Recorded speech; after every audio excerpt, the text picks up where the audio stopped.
सावीने चक्क स्वतःचं डोकं फोडून घेतलंय आणि आता रक्ताच्या थारोळ्यात ती हॉस्पिटलमध्ये पोचलीये. पण हा तिचा वेडेपणा आहे की धैर्यापर्यंत पोचण्यासाठी खेळलेली सर्वात मोठी खेळी? नमस्कार मित्रांनो, आता असा काही भयानक ट्विस्ट आलाय की बघून तुमचेही डोळे पांघरे होतील. एकीकडे त्या दीपाचा खोटारडेपणा उघड पडतोय, कारण भाऊंनी चक्क तिच्या तोंडावर सांगितलंय की तूच मला मरायला पाठवलं होतंस.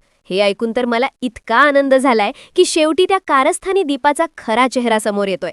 पण खरी आग लावलीये ती त्या दामिनीने, जिला स्वतःचा मुलगा मृत्यूच्या दारात असतानाही फक्त सावीला अपमानित करण्यात रस आहे.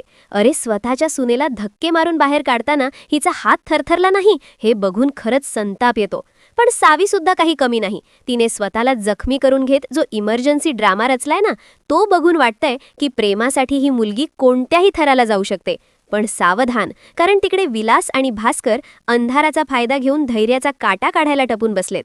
आता माझ्या मते सावी रक्ताळलेल्या अवस्थेत धैर्याच्या रूममध्ये घुसणार आणि त्याच वेळी हे दोघे गुंड तिथे सापडणार, ज्यामुळे सावी पुन्हा एकदा मुजुमदारांची रक्षणकर्ती ठरणार.